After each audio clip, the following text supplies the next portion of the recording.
So in this example problem, we're given two forces, force 1 and force 2, that are acting on the boom here. We're asked to express each force as a Cartesian vector. So what this means is that we need to rewrite force 1 in terms of its x component and its y component, and we need to do the same thing for force 2. All right, so we're just going to figure out what each of the x and y components are for our two vectors that we've drawn here. All right. So we've been given, in both of these cases, we've been given the total magnitude of force 1 and force 2. So we can use the magnitude and the angles that have been given to us to solve for f1x and f2 of x. Okay, so for f1, its x component we can write as being equal to 200 newtons times the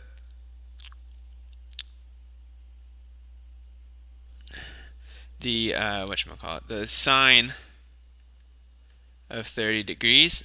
All right, that's also going to be equal to, since it's going along, if we look at the force on our diagram, it's going to the x component is going along the negative negative x-axis, so we should include a negative sign here. All right, and then for the for f1y, it's going to be equal to 200 newtons times the cosine of 30 degrees, since the cosine is the adjacent side to our angle that we know. So we know the angle is 30 degrees, so it should be cosine of 30 degrees times our unit vector j.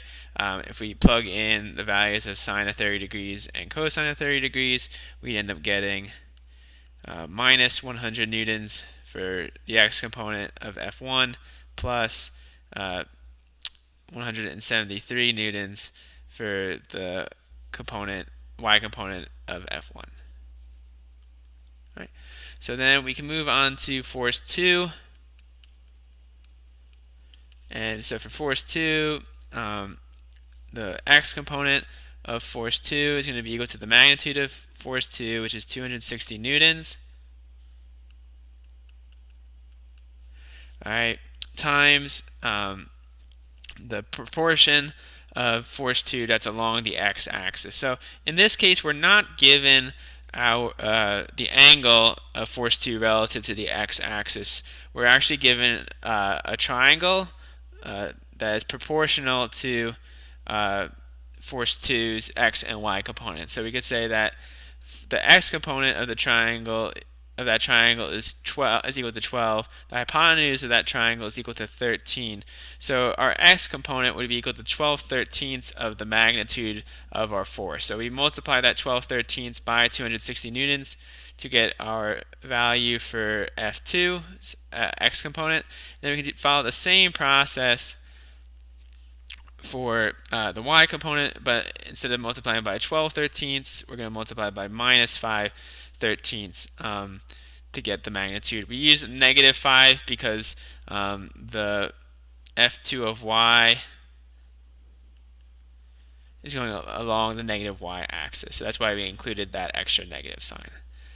All right. So once we do that, if we multiply these all out, we would get the x component of f2 to be equal to 240 newtons, and then the y component would be equal to minus 100 newtons. So those were two examples of how you could solve for the x and y components of a known vector if you are given its magnitude and an angle. So that was the case of force 1. And then for force 2, it would be the case you were given the magnitude of a vector, but you were also given the proportions, or like the proportionate triangle, to determine its x and y components.